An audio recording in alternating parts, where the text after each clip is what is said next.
match, I'm sweating even more. We're live. Ladies and gentlemen, welcome to the Body Slam post show for SummerSlam 2022.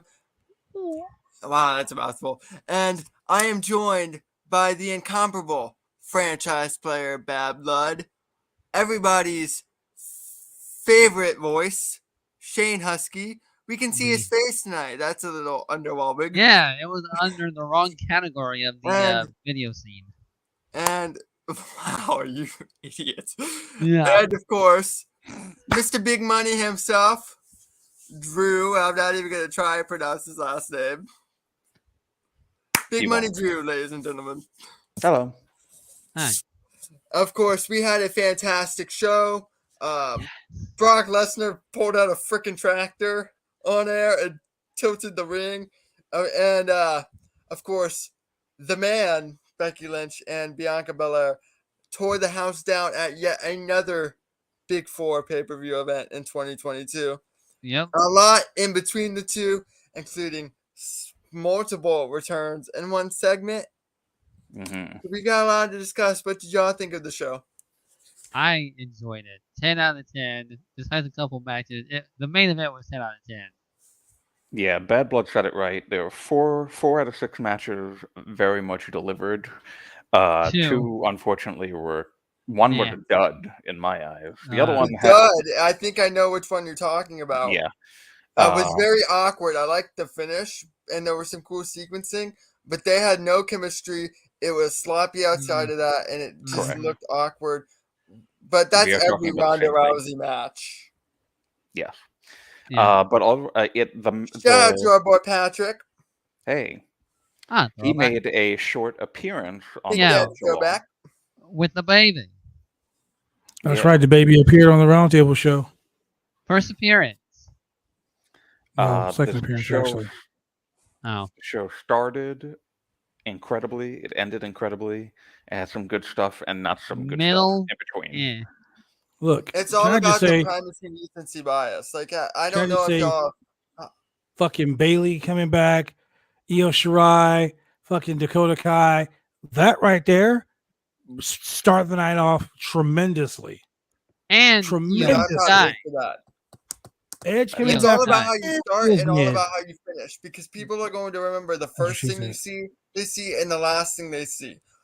Of course, you want everything in between to be quality, but if it's not, start on a high note, end on a high note, and you're more likely to have a better perception of the product and program you put out that night.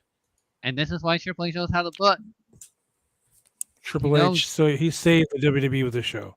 This was like a main event show, like a main roster show mixed in with some. This was like a suit. This was like a takeover in a stadium.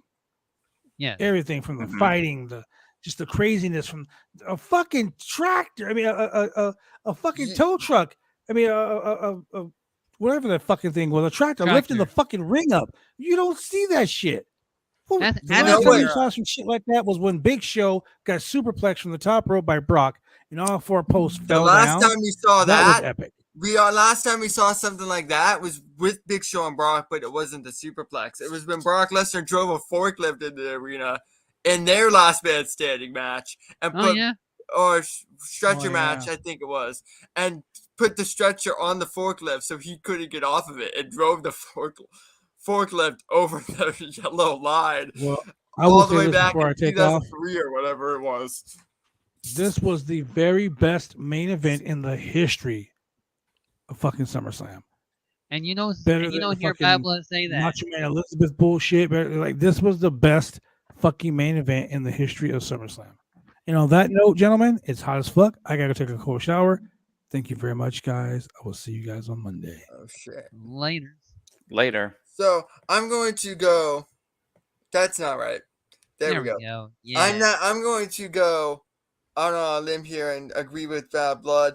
What I noticed in terms of the booking, what I noticed was a lot of the WWE tropes that we've been accustomed to and weren't there tonight. Like the first match was my gauge on whether or not there were going to be any philosophical changes anytime soon. And Drew and I discussed this the other night in detail. you're not going to see it overnight. It's not an overnight change. You have to get to SummerSlam first. But I feel like they started with SummerSlam because what's the biggest baby face trope WWE has in terms of champion in their hometown? Lose. Yeah. Bianca Belair, not only did she not lose, she won. Yeah. She won clean. She looked like $1 million after a tremendous match. For me, the match of the night, and I'll go into why, versus the main event later on. And they didn't make her look silly at all. On top of that, they turned Becky Lynch back to where she needed to be, but in a way where it made sense. Becky Lynch didn't come out to save Bianca Belair. She was already there, and they had just created the mutual respect right before it, which is why it worked better than how they would normally do it. A number of different philosophical things throughout the night that I noticed, but that was the major one, and that's what allowed me before the Bayley return to settle in and go, okay, we might be in for some real tangible change here. And also, Io Shirai, who is now known as Io Sky, which, before people shit on it, it's actually not a dumb name. It makes sense because she is the genius of the sky. So it makes sense for her character. Just want to make that point out very clear. But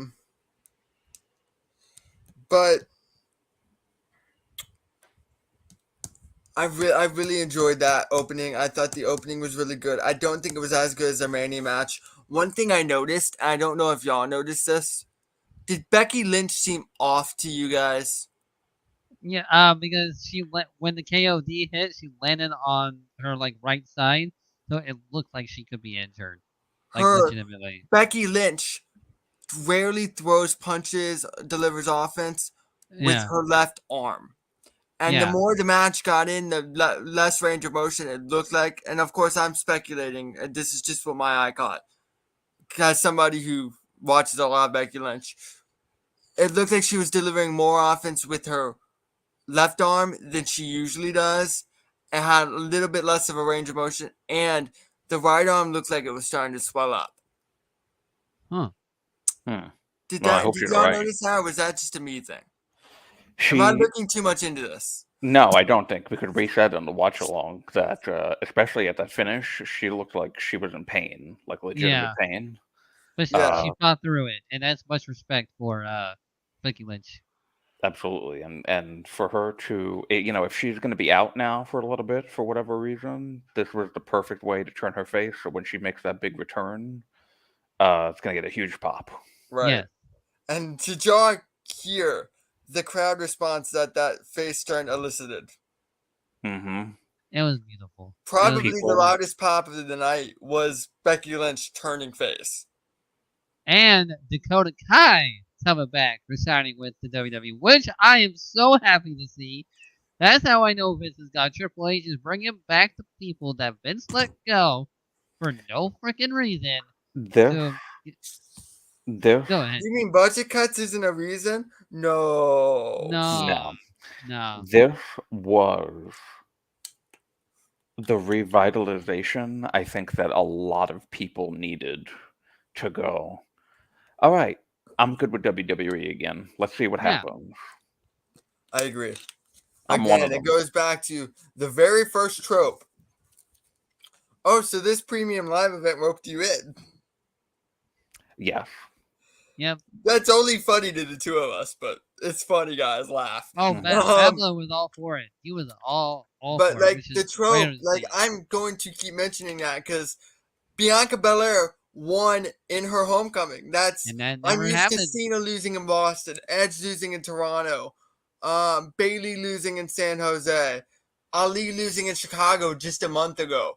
I'm used to all of these baby faces in their championship matches losing in their hometown for the last 15 years and change. The last big I can think of two, and there's probably more. In the last 20 years, I can think of 2 times they did a big homecoming title win.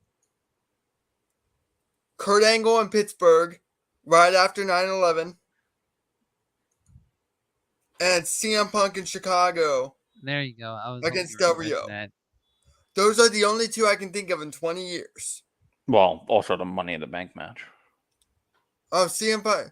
That was in Chicago, right. So CM Punk. They've done it with two people off the top of my head in 20 years. Wait, was Survivor Series in Chicago that year? I don't know, but that's Punk's still the right example. Well, Money in the Bank was that year. Yeah. Survivor Series is an MSG. So that's not even an example. But Money in the Bank is an example. So 2 examples in 20 years. That's not a good track record. Already starting out of the gate with letting the babyface win in the hometown instead of trying to garner cheap heat, giving the crowd the feel-good moment the crowd is there to see. And I like seeing that. Yeah, very much so. So, props to that. I thought the match was well done. I thought they told a nice, different story than their Mania one. I don't think it was as good, but it was my match of the night. And before people go off on Brock Roman match of the night, I had a lot of fun with that match, which I wasn't expecting because I never want to see them work again. But that match was a spectacle match built on let's use tractors, let's use the so-and-so. It wasn't a good wrestling match. It was a very fun train wreck, and there's a spot for that. But the best wrestling match of the night was Bianca Belair and Becky Lynch. And not only that, like that's how last man standings are supposed to be. I agree. I'm not knocking on the match. I think Roman Brock is everything it needed to be, everything it should have been. I just think the match of the night was Lynch Belair. Yeah, I totally agree with you. I completely agree with what you're saying. I have to say that the main event is the match of the night for me, but I think that the moment of the night were the 3 returns after the first match. Yes, the moment of the night were the 3 returns. Exactly. That lit a fire in me that I have not felt while watching WWE in quite some time. Another thing that we should consider. Io Shirai was supposedly not returning, not extending her deal. With Triple H now as head of creative and Stephanie as CEO, I wonder how much of that is going to factor into decisions to resign. They were worried about their spot with Vince at the helm. Mm-hmm. They're no longer worried about how they'll be represented. They don't need to worry about that. This guy's coming back 100%. Oh, yeah. Let's hope. Soon. Let's hope. I didn't think it was going to be tonight. I think it's going to be a little bit. Hopefully. And I said, I don't want the Fiend back at all. I would be cool with Bray Wyatt back. Fiend. I don't this want version of Bray made WWE a lot of money. And they made they released money, him. But it was a very one-dimensional character, and the moment he lost, it ruined the aura. Those characters are easy to mess up. That's not his fault. Yeah, that's definitely not his fault. But Johnny Gargano, I think you give it a few more months. I think he's really enjoying being home right now, and that's why he didn't pop up anywhere else in the meantime. So I agree that's the end game for Johnny. I don't think yet. Plus, it took Ronda a couple of years to come back because her baby was just born and everything. She was training and all that stuff. So Johnny must be training right now. I'm assuming. So that was fun. Well, Shane, what do you think of the match? Because Drew and I have already given our thoughts. I enjoyed it. I really enjoyed it. I was pretty happy. Like I said, the mid card of the night was kind of didn't really care for it, along with Drew. So this is going to be a weird thing. There is a thing called the serial recency effect in psychology.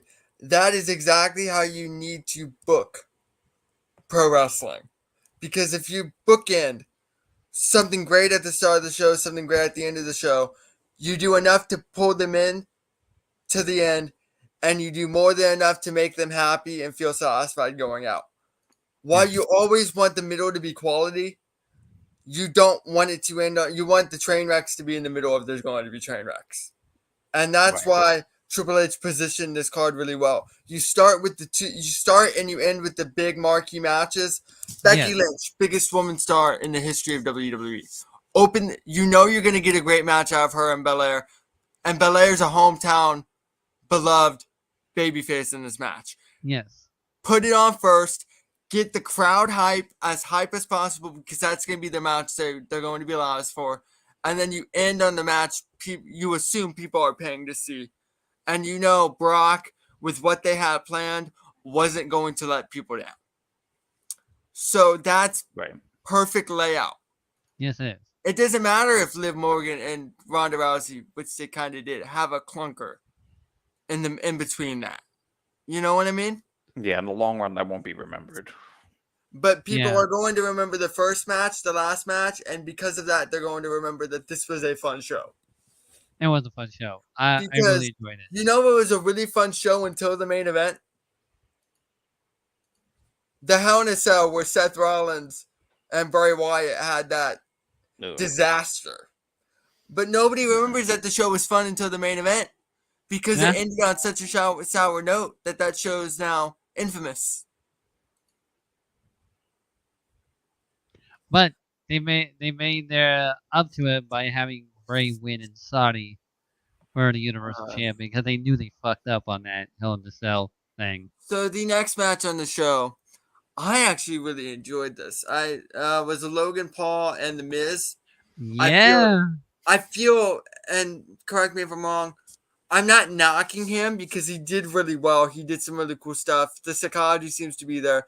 He's a little green, but that's expected for somebody who's only had one wrestling match. I thought Logan Paul, all things considered, took to it really well. Is a natural. He seemed gassed. Now, of course, he's not in ring shape, but he's not. He's had one match. You can't get in ring shape without working. Of course, you're going to be tired as the match goes on if you're not used to the cardio that delivers. He didn't seem it. I thought he was all to me. But I thought he did really well. Other than that, I thought the match was a lot of fun. I thought the AJ stuff was a little clunky, but other than that, everything they did came across really well. The Miz is safe too, so he knows how to guide somebody like Logan Paul, who's still new to it, and of course, isn't going to put him in positions where he's in over his head. I thought that was a perfect match for first singles match for Logan Paul. I think people are going to be talking about it as the show goes on. Mm-hmm. As time goes on. That's a match people will remember. I thought that was everything it needed to be. Nothing more, nothing less. Yeah, I mean, even Bad Blood was like incredibly impressed at how well Logan Paul was doing. As much as you want to hate Logan Paul with an itch of like, you just can't right now. You just can't. He literally deserves the credit where it's due. Of course, he's a shitty ass person, but he deserves credit where it's due right now. At least he's not his brother. Thank God. Yeah. Yeah, we said that on the watch along. So, like, he's had a past, and it wasn't a great past. He's unlike Jake. Logan seems like he's grown up a bit since definitely. The whole Japanese forest fiasco 5 or 6 years ago. Whenever and that he was. Said thousands of times that he hated that version of himself. He really hated that version, and he says sorry multiple on occasions for doing that. Even though he fucked up a lot of YouTuber shit with the YouTube community guidelines ever since, but he had really grown. I'm gonna say he's really grown up. I'm going to pivot topics real quick just to address a question in our chat. No, Charlotte Flair is not on the Raw roster. If you remember, her last match was for the SmackDown Women's Championship against Rousey. However, if they can get Sasha back, you can easily have Charlotte return on Raw and retcon it, or you can just move Sasha in on a superstar shakeup before the story, because there's going to be one. Or you could have one of them win the Rumble, jump rosters, whatever. There are ways to get to that match without having with that roadblock in the way, and you have a lot of time to address that. should you want to go to a Lynch versus Flair versus Bayley versus Banks Mania main event? Should the cards play out that way?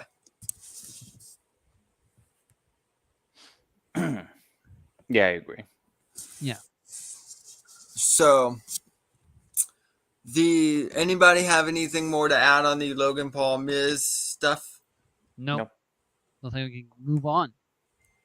The next match, a quick match, not even 5 minutes on the clock. 4:45 to be precise.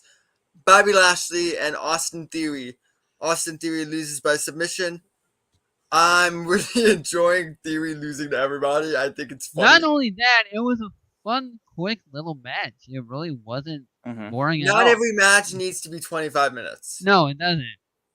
Not every match, and I'm looking at you, New Japan. Wow, it needs to be 45 minutes. You can tell a nice, quick story in 5 minutes. Yes, you can. And have it be everything it needs to be, as long as that's not the main event. And I think this match did that really well. I'm sorry, let me say, cough, cough, AEW, not a women's match, cough, cough. Yeah. Right. Those matches are pretty quick. Pretty.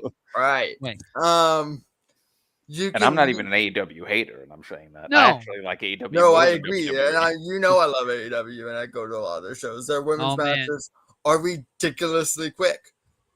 They don't know how to book their women. They don't. Even I said this, that they don't have to book their women or give them more proper screen time. They don't know how to do that. They really don't. But that's a discussion for a Wednesday show. Another time when you see me. We can go on tangents, but let's not make that the meat of our program tonight. Yes.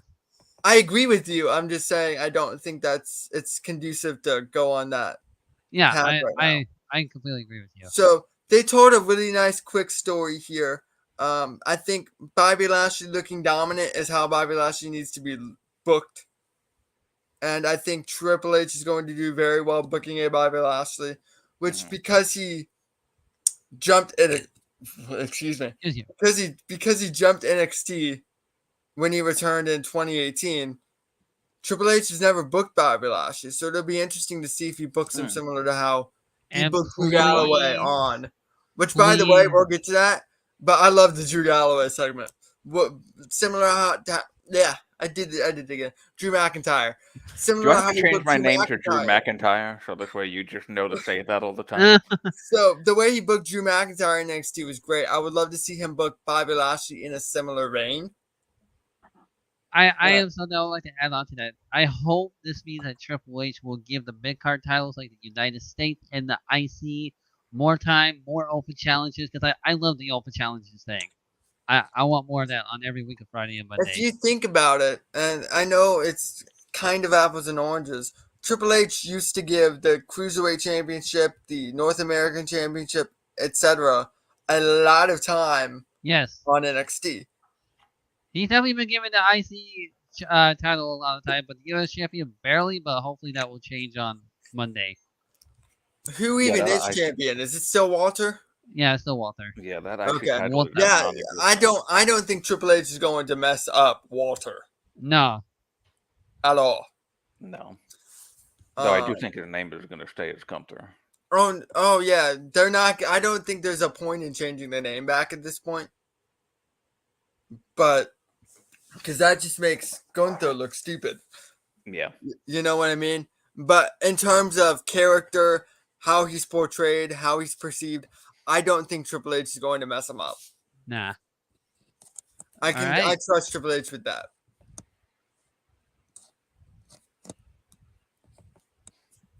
What's next? So, we're done with that? Yes. Yeah, that was quick, so we don't need to say anything else. Well, let's go ahead and get to the Drew McIntyre segment just so it's out of the way. I actually, you know what I liked about this segment? And you're going to laugh. Drew McIntyre came out in jeans and a tank top. A wrestler actually owns actual clothing. I know. Weird. That's a good point. I didn't think about that at the time. Street attire. Because if they're not in their rig attire when they do promos, they're in their branded shirt. Whatever shirt. They only use the shirts for a month because they get a new shirt every month. So they're either in their marketing gear or they're in their ring gear or it's a combination of both. Rarely do you see a top babyface like a Drew McIntyre come out in actual clothing. Yeah, that's true. And that's Triple H style booking. Like he will come out in his street clothes. He wouldn't come out in like a suit and tie or anything Black like and that. gold. Black and gold NXT was always people coming out in street clothes. Yes, always. So, and I think that makes the babyface more relatable, too. Because anybody relatable. He dresses I don't have a big shirt that says Big Money Drew on it everywhere I walk. But he has a shirt that says Big Daddy Claymore. God almighty. I want to know who buys those shirts. I own 3 Drew McIntyre shirts. I would never wear a shirt that says Big Daddy Claymore because the only person who can pull it off is the person whose shirt it is. Yeah. So the segment was pretty straightforward. It was by the numbers. Hey, I'm going to beat whoever wins tonight. Lay out a challenge, put them both over while putting yourself over more. Yep. Really good babyface promo. It felt like he was talking with the audience instead of at the audience. And I like that. I think that's how faces should be. Especially when he called out that kid that was sitting right there. Right. They chanted for him. A couple really small things that make him more likable. He's talking with you, not talking at you or to you. Yes. It's and if you know, that's what Triple H used to do back in the day too. He would talk to you, not at you. Right. So the next match on the card, the Judgment Day versus the Mysterios in a no disqualification. That was fun. That was a fun match. You know what my issue with this match is? What? It's a no disqualification match. Yeah, why were they following? Let's hold the tag rope and tag in and out. Because no DQ. You can do whatever you want. Oh yeah, they did they went into the regular tag, but then all of a sudden went, oh yeah, this is no DQ, so now everyone's and then they went back to the regular tag. Even I was like, why are you doing the whole regular tag? You don't need to do that. It's no DQ. And looks like they heard us and went back to crazy. And then another return happened. So the match was fun. I thought this match, I was a little surprised by the result. But with the return, it makes sense. Yes. So with new music, Rey Mysterio and Dominic Mysterio returned after Edge made his presence known with a new look, a remixed Brood theme, and he went after Finn Balor. I'm very excited for the potential Edge Finn Balor stuff. But yeah, I mean, if I had remembered that Edge was probably coming back because of the Judgment Day deal to finish that up, I would not have thought that Mysterio was going to lose because one of them was going to turn and join Judgment Day, which I kind of feel like still would have been good. I mean, it could also still happen. But the match was actually fine. Like I had no issue.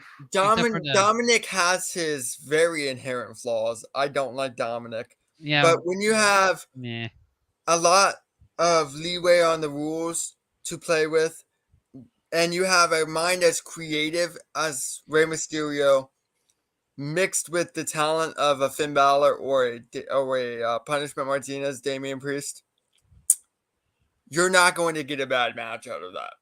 Nah. No, definitely not. So, I'm not surprised that I like the match, or by any means. I'm just surprised by the result, personally. Yeah, that's pretty much, like I said. If I knew Edge was returning, I would have assumed it was after the match. Mm-hmm. But of course, then I would have been an idiot, because if it's no disqualification, why wouldn't you cost them the match? You know? Yeah, even no DQ, anybody could return and Edge return. Right. But I enjoyed that match for what it was. I enjoyed it. Yeah. Again, like you, I don't like Dominic, but the other people other than the match with Seth Rollins at SummerSlam, that's the most I've ever enjoyed a Dominic match because I didn't hate it. Yeah, which is interesting. Yeah, true. Hey, is it okay if we can landslide the tag team champions and the Ronda versus Liv? Because obviously, I don't think any of us care for that match. Can we So you want to landslide that? jump to? There's 2 matches before Liv Rousey, but do you want to go ahead and knock that out? Yeah, we can just cross it off. I thought there were some cool sequences. I thought the Rings of Saturn counter was nice. I thought the Rings of Saturn into the Crucifix Driver was a really neat spot. But other than that, look, I've talked about this to both of you ad nauseum before. Ronda Rousey's not a good ring worker. She lacks psychology. She lacks the ability to pull that little bit of drama out of any spot. Like, with the amount she was going for the arm, there should have been more drama built, but there wasn't. And that's a damning indictment on Rousey, because that's an issue with every single match of hers. I don't understand why they keep putting over the ankle lock, especially building up. They built up the ankle lock more in this program than the armbar, only to have her not even go for the ankle at all, which is just peculiar to me. Combine that with the fact she's very sloppy at times, doesn't have much personality, and you just don't get a good mix, especially since I like Liv Morgan. I'm a big Liv Morgan fan, but she's not the best ring worker either. No. Right. She's really good at sequencing, and she has a really good brain for for trying new things and experimenting, but she's not putting out match of the year candidates. No, she by any means. So this is not an opponent experienced enough to carry a Ronda Rousey to a good match. I did like the finish. I thought the match was awkward. I thought the match was clunky, but I liked the finish. I don't like the finish because that means that it's continuing. Yeah. You know what? That's fair enough, because I don't want to see it again either. But I know what I liked about it. The referee was in a position where he couldn't see Liv tapping, and I like that, because then it makes it make more sense. But Rousey needs to lose clean more, and I don't like that she didn't lose clean to Liv Morgan. But the Dusty finish served a purpose. You can continue the fairy tale Liv Morgan story, and it still keeps Rousey's heat for the "you didn't actually beat me," which plays into "it's a fairy tale." She keeps getting lucky. And Rousey also has a device to go insane, which was needed for the heel turn that immediately followed. And of course, with her attacking the referee, it sets up a suspension, I think is evident. So she can take her time off and then come back and get the title from Liv sometime before Mania, so they can set up Becky versus Rousey. I mean, Becky versus Rousey, yes. No, Liv versus Ronda. Becky turned face tonight. Rousey turned heel. That's your Mania match. They just told you. Yeah, and that's a good point. They missed that story, the boat on that story the first time. They missed the boat on that story this year. But considering there's already a built-in story there, I don't think I need to go into that. Anybody who's watching the show knows the built-in story is there. Yep. But I don't mind that they didn't go to it this year, because Becky Bianca was better than Becky Rousey was ever going to be. But that's a money match, and Triple H ain't going to miss that the way Vince missed it. No, he is not. So that's your night one main event. Yeah, pretty much. Night one main event. Honestly, I'd make it night two. I would too, but they're going to make Roman night two, especially if they get The Rock or Cody wins the Rumble. Yeah, that's true. So I would prefer it be night two, but realistically, I realize it's probably going to be night one, which is fine. But that's one of your two Mania main events right there. So I like that was said, that seeds were dropped. I think anyway. I could be way off base.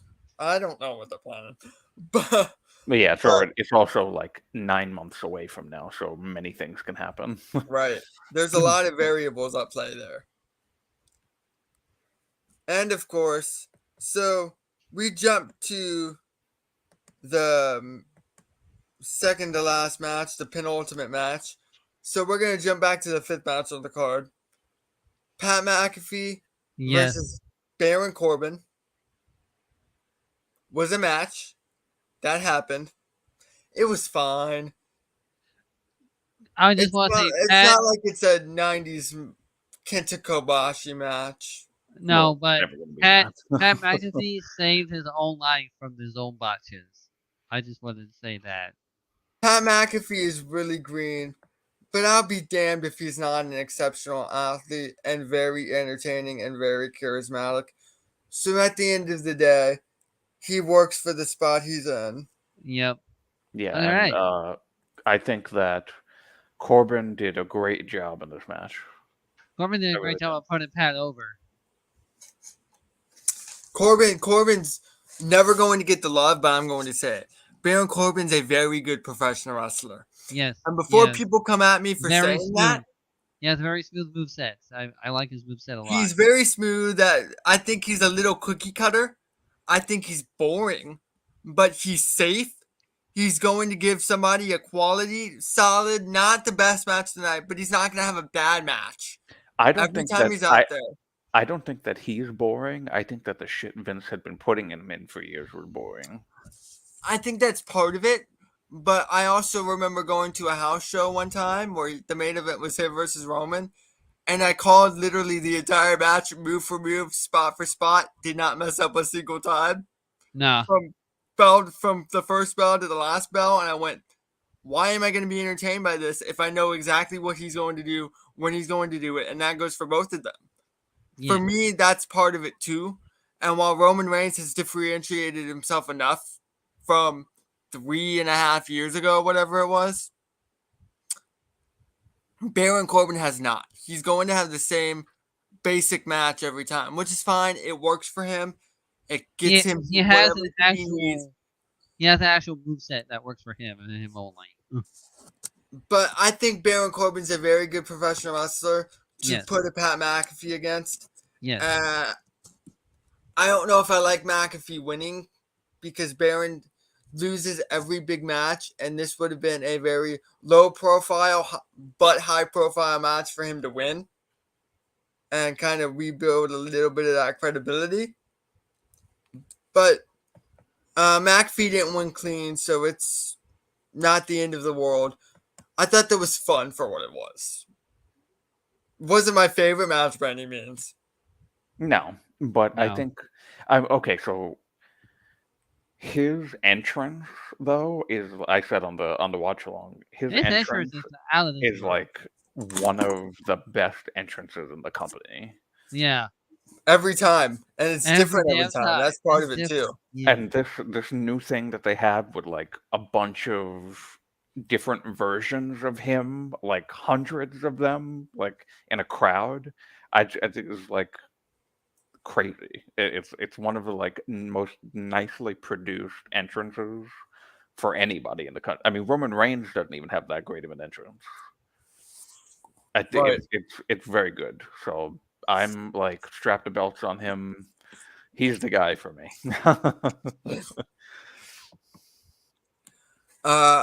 Anything else to add, Shane? You haven't added much to this particular match. What I really don't want to talk about is the Street Profits or the Usos. I really don't care for that match at all. Okay, so I know who I'm starting with. Shane, what do you think about Usos versus Street Profits? I do not care. This match sucks. Can I tell you a secret? I have not cared about a single thing that Usos have done in 5 years. This one and Liv versus Ronda I did not care for. But other than that, like I said, the main event made it up for those two matches. So, yeah, I fall in the full short. I don't think anybody's care for this match. From Street Profits. The Usos are a very good tag team. They are, but I don't care. Oh, yeah. They've had the same character for 7 years. Every program they have is the exact same and goes on way too long. Yes. And all of their goes back to cookie cutter matches. They're a very cookie cutter tag team. I don't care to see the Usos anymore. And I was very excited. I was very excited. I was ecstatic, enthusiastic when main event Jay was the thing. And then they had to put him right back with Jimmy Uso for Jimmy Uso to mess up again. Yeah. Let's not talk about this match. I just don't care for it. I don't know. I think it's well past the expiration date for the Usos as a unit. Yeah. Jay is really good. Like, if you watch him work, he is a fantastic professional wrestler. His footwork is there. He understands a lot of different subtleties.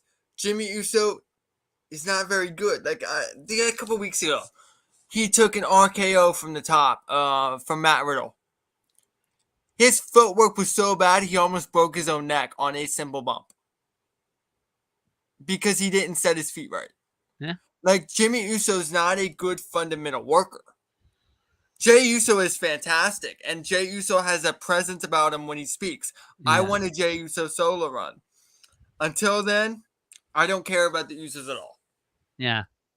They have great entrance music, though. No, they absolutely do. That's a banger theme song. Yes.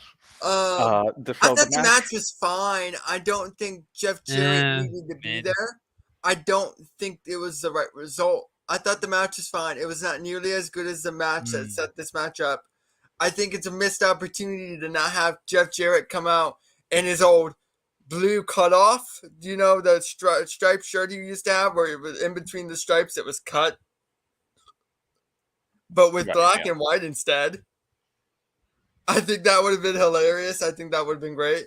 But that's a very small nitpick thing. This match was solid. You expect a solid match between the Usos and the Street Profits every time. It's just that we've seen it in the singles action so many times. And there's nothing new you can do with this combination of these four. And I love Montez Ford. I love Angelo Dawkins. I'm very glad they didn't turn because Angelo Dawkins... Oh, they're turning. They're turning on each other. Turn is happening. Yeah. Angelo Dawkins is a very personality-driven professional wrestler, which we need more of. But he's also a really good worker. And just because he's not Montez Ford, he's going to get lost in the shuffle. And I don't like that. I don't know. I feel with Triple H in charge this would do, but I think Angelo and Montez Ford are going to get treated the same. I don't. Before Montez Ford got signed, Angelo Dawkins went through 5-6 different characters, was on the chopping block. Yeah. I remember being an Angelo Dawkins stan during the Dawkins Island gimmick. That was only on the NXT house show loop. Yeah. He was there for so long before Montez Ford, and Triple H couldn't find something to do with him. So while I trust Triple H's vision on most things, because I've seen him, Angelo Dawkins flounder before, I don't know if I'm going to go, oh yeah, Triple H is going to do great with him. I have no doubt Triple H is going to excel with Montez Ford. But they're both great dudes. They're both great performers. They're both very entertaining, very charismatic. There's a lot you can do with both of them, and I just don't want one to get lost in the shuffle.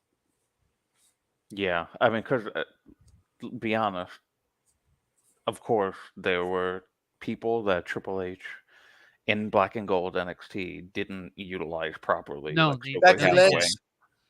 Triple H have mistakes too, but normally he does pretty well with others. But Alexa Bliss comes to mind. There's actually a bigger number than most realize of people more successful in the main roster than NXT. More than outside of WWE as a whole. Yes. Like Stokely Hathaway. Right now, Taynara Conti's gotten more of an opportunity in AEW and balled out than she ever did in Black and Gold NXT. Deonna Purrazzo. Triple H does great with his guys, but if you're not one of his guys, you're going to struggle a little bit. Right. So, I don't want them to split. Plus, Triple H is a tag team guy. And if they need to reestablish the tag division, there needs to be tag teams in the division already established as you do that. And you don't have many established tag teams. Why are you splitting one of them right now? I think that, well, I mean, for right now, we know that how the company has been and how the main roster has been, and NXT for a while now, has all been Vince. So there are plenty of tag teams. We just don't see them that much, and they also get booked like shit. Yeah. Because this company has not been a tag team company for a long time.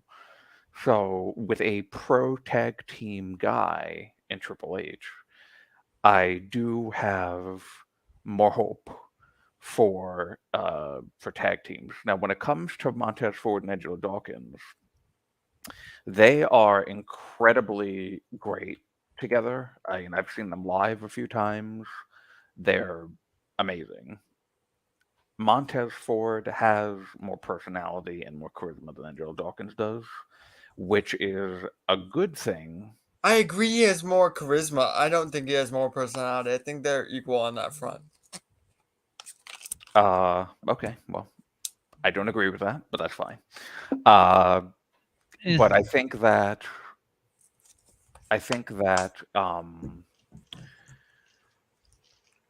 if I remember correctly, recently it came out that Paul Heyman really liked Montez Ford a lot. Right. Yeah, he does. As he should. Montez Ford is fantastic. If that man is not a world champion before he leaves the company, somebody messed up along the way, and it was not him.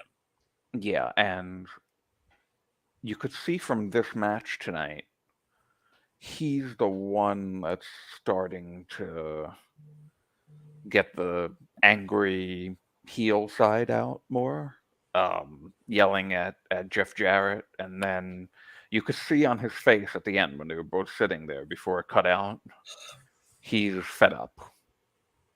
Like, that wasn't just like, oh, okay, we lost, move on to the next thing. He's pissed off that they lost.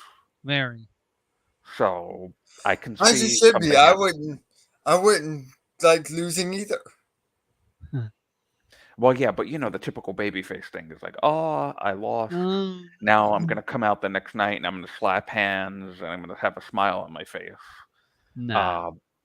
I don't see this coming out of Montez Ford this time. No.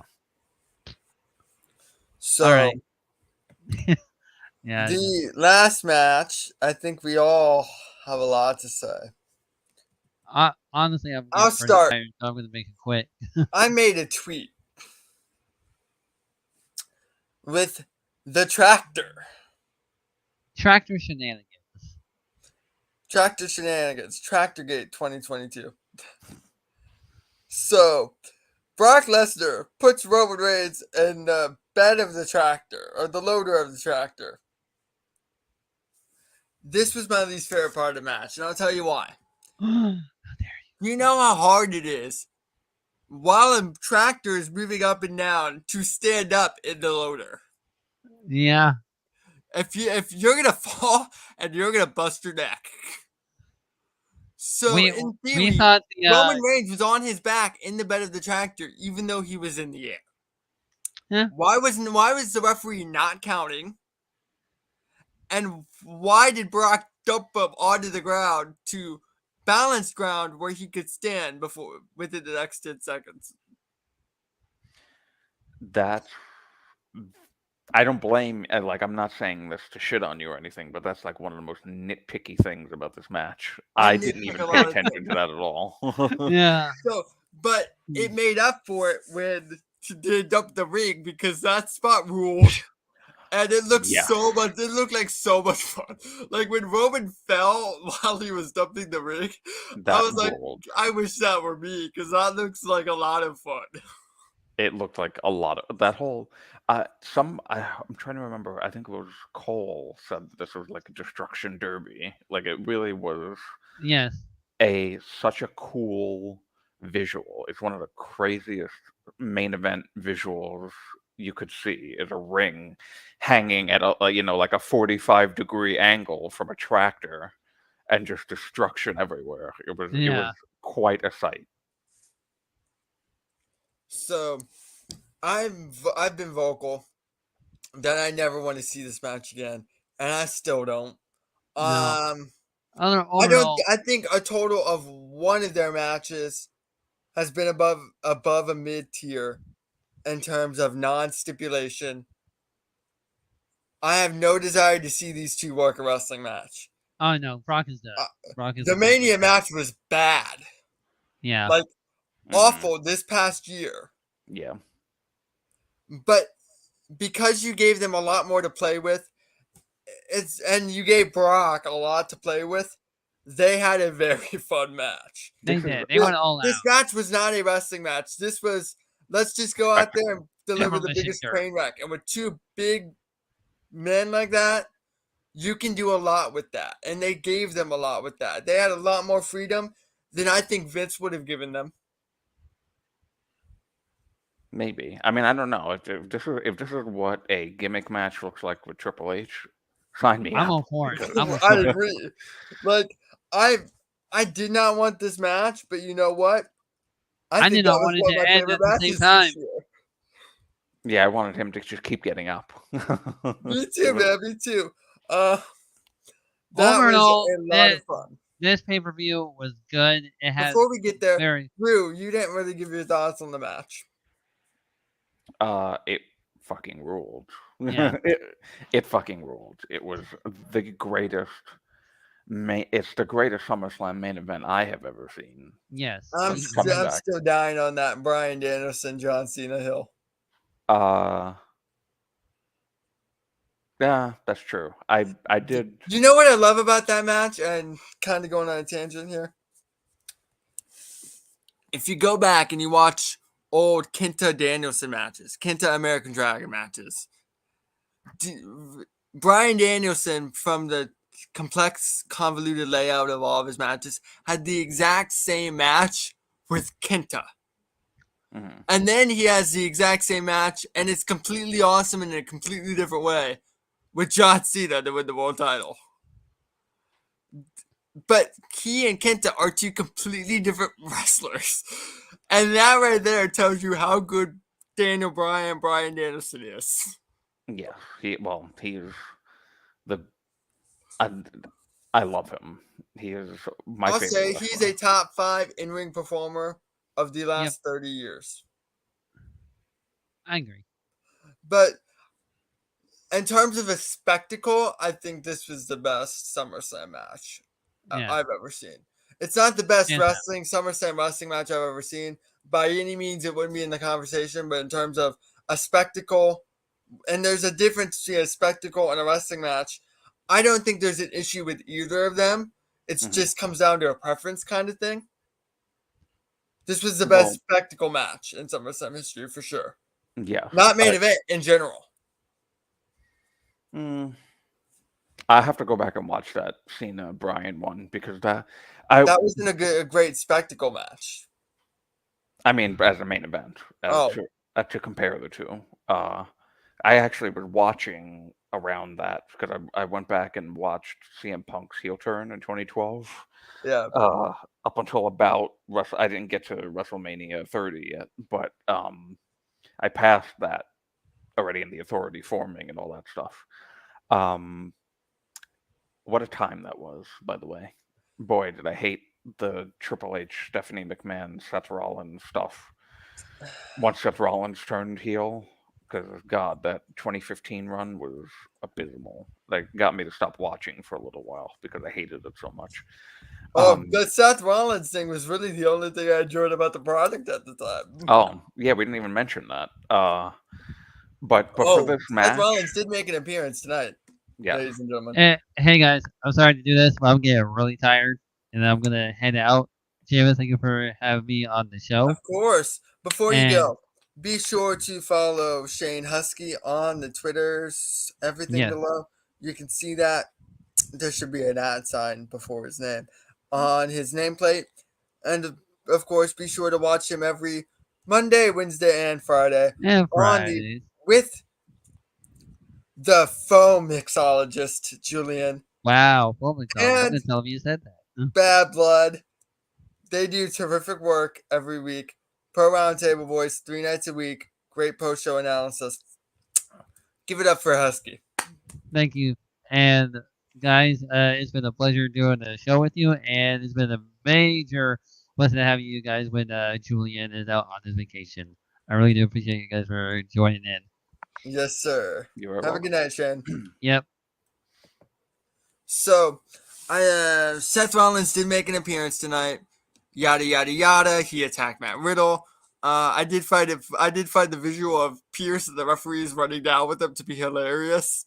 Like a spoof of Rocky 2, where Rocky's right after Adrian tells him to win after she comes out of her coma, and then he starts training with that Gonna Fly Now montage. I did not watch Rocky 2. And he runs around Philadelphia, hops over the benches. But at the end of that scene, there's a kid that starts screaming because he can't keep up with Stallone because Stallone is running so fast. That's what Pierce and the referees reminded me of. Yeah, the Riddle part of this I found very interesting because I didn't know. I was a little like confused and upset because one, I did not expect Riddle to even be on the show at all. If you were going to have Riddle and Seth Rollins in the ring brawling, why cancel the match? Especially since Riddle's only kayfabe hurt. Right. So, and it led to people thinking certain things were going to happen, which had some buzz to it. Bunch of arrows pointing right here. One of us has like 3 Johnny Gargano shirts, so he decided it was best not to wear tonight because he knows not to get his expectations too high. Well, the funny thing is that I didn't want it to be him, but I thought that it was going to be him because I would have. Interesting.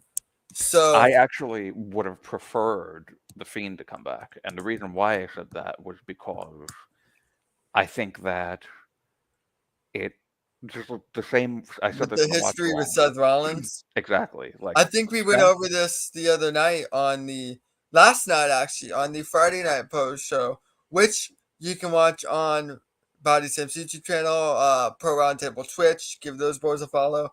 Drew and I had a very fun time on their show last night, so yeah, give them a shout. Just to cliff notes it, if I just dated myself, Jesus Christ. Yeah, it's Schmoop now. College students use Schmoop in 2022. Yeah, I'm so sorry for all of the youngins. Cliff Notes is shortening. There used to be a thing called Cliff Notes. I'm not going to get into it. Anyway, I'm 31 years old.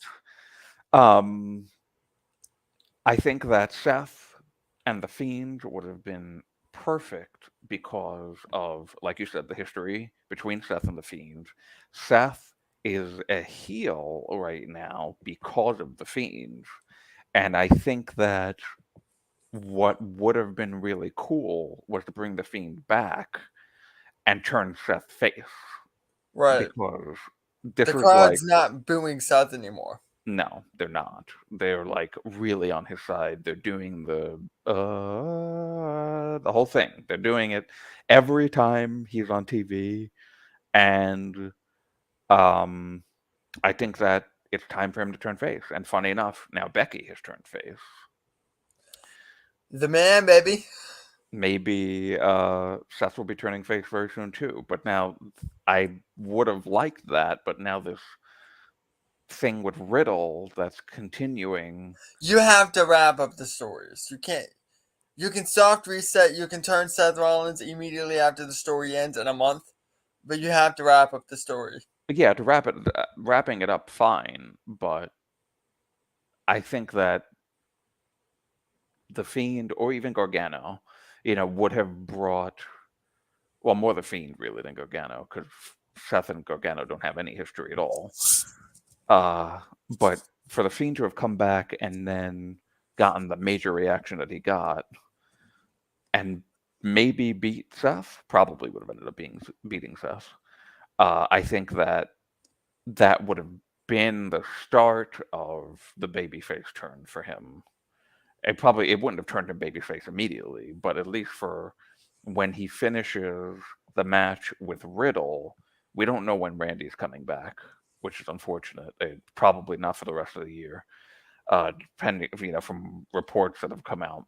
I think that possibly he could have done something similar to what Becky did with Bianca tonight. And maybe he could have been an ally for Riddle after their feud would have done. Or just do something to turn him face. It's not going to be that hard. The crowd's already on his side. Right. So, overall, I thought it was a very fun show, and it seems like you feel the same. Yes, aside from the two duds in between that we'll forget about eventually. I've already forgotten about one of them. Because I don't know which one you're referring to after Morgan and Street Profits. And I wouldn't call that a dud, but I wouldn't say it delivered. Okay.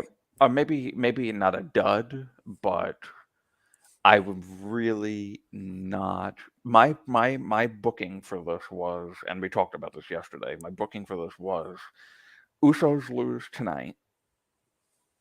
That starts the bloodline, a kink in that armor. So finally, to start that up again, a chink in that armor, and then I think that Roman was.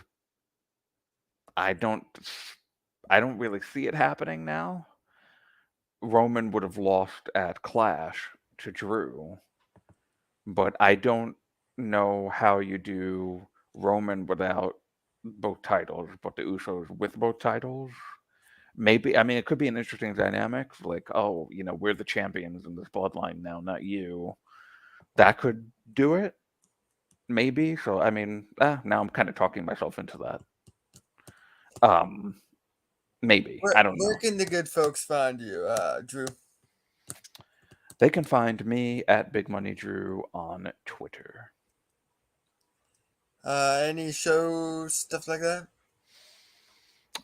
When Body Slam wants me around, and I help out Fightful a lot. Yeah, any non-Body Slam shows you can plug. Feel free. Yeah, well, I'm trying to get a Fightful overbooked show I used to do, Hits and Misses with Joe Pearl back. We'll see if that happens.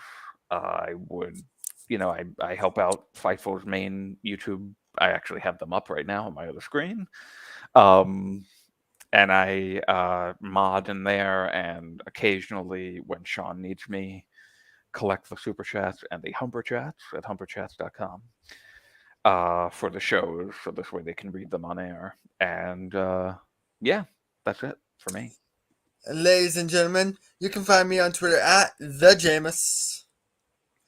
If you want to be very annoyed in your Twitter feed, I am the perfect follow. And of course, I'm an editor at Body Slam. I help produce for our news. We have a lot of terrific news. Be sure to check that out. I produce some of our podcasts, but I also host some of our podcasts. Be sure to watch me every Tuesday night with the NXT 2.0 post show with Throwback. I don't know if he's still listening, but Big Daddy Throwback, congratulations on the kid. And he does great work with me every Tuesday on the NXT post show. And of course, the Excellently Executed podcast with Corey Brennan. We got great feedback on the first episode. We've already recorded the second episode. We're just going through the arduous editing process right now. And of course, I do a lot of stuff. Be on the lookout. Follow my Twitter. You'll see what I'm doing when I'm doing it.